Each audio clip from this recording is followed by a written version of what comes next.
l'idée, c'est de toujours maintenir les liens entre les personnes, même quand la situation, la rencontre entre les personnes est difficile. Alors pourquoi elle peut être difficile?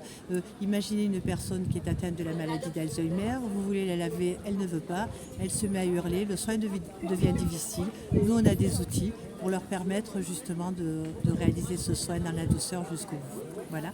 Et c'est pour ça qu'on parle toujours de maintenir les liens. Nous, ce qui est extrêmement important dans tout le travail que l'on fait, c'est de maintenir la tendresse qui est universelle et qui est indispensable à tout être humain. Et la tendresse doit être au cœur du soin. Eh ben, écoutez, super.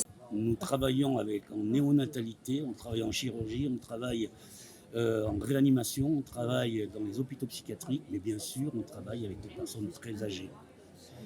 Et en fait, on s'occupe avec Rosette depuis 43 ans maintenant, de plus de 30 000 personnes, choisies parmi les plus difficiles pour les infirmières. Et donc, ça nous a permis de développer à peu près 400 techniques de soins particulières, que ce soit des techniques de toucher, de regard, de parole, de mobilisation, de rééducation, de réhabilitation des savoir-faire, etc.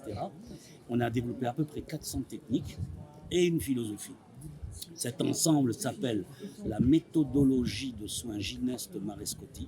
C'est comme ça que les Canadiens l'ont appelé lorsqu'ils nous ont demandé d'aller travailler là-bas pour leur apprendre ça. Et c'est composé de deux choses. D'un côté, la philosophie de l'humanitude, et de l'autre côté, donc une vraie philosophie, et de l'autre côté, les 400 techniques en question. Toutes les techniques de soins traditionnels humanistes, je dirais, veulent remettre le patient au centre du soin. Sauf que nous pensons, nous, que c'est une erreur. Ce qui est important, vous avez parlé de tendresse, c'est la relation qui doit être au centre. C'est l'interaction qui est importante.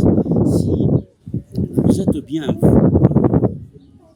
malade, et que moi, soignant, je suis mal, et à un moment donné, ça va clasher. Donc, nous mettons le focus sur la qualité de l'interaction. Et lorsque l'interaction est bonne, et pour qu'elle soit bonne, il faut des tas de techniques, mais aussi des concepts philosophiques, il faut de l'éthique, des valeurs. Alors à ce moment-là, tout ira bien. Il y a un manque de moyens, c'est une évidence, mais nous, on n'apporte pas des moyens. On travaille avec les moyens qu'il y a, grosso modo, et ça se comprend intuitivement, ça. Quand on travaille bien, on gagne du temps. Vous avez déjà vu un professionnel qui travaille bien, qui perd du temps à travailler. Donc en fait, l'humanitude permettrait de gagner un peu de temps, mais pas suffisamment, certainement, par rapport au manque de moyens qu'il y a. C'est-à-dire que nous devons obligatoirement, pour des questions pratiques de formation, puisque c'est un processus qui dure quand même 3 ans, passer établissement par établissement. Mais l'idée, c'est bien que l'humanitude soit un concept qui soit dans la totalité de la fondation Parfait. L'ensemble des établissements, que ce soit dans le secteur personnes âgées, personnes handicap ou secteur social. Les besoins sont les mêmes, le concept de l'humanitude, il s'entend, quel que soit le type d'intervention que nous avons intervenu. J'avais eu l'occasion d'assister à une conférence de M.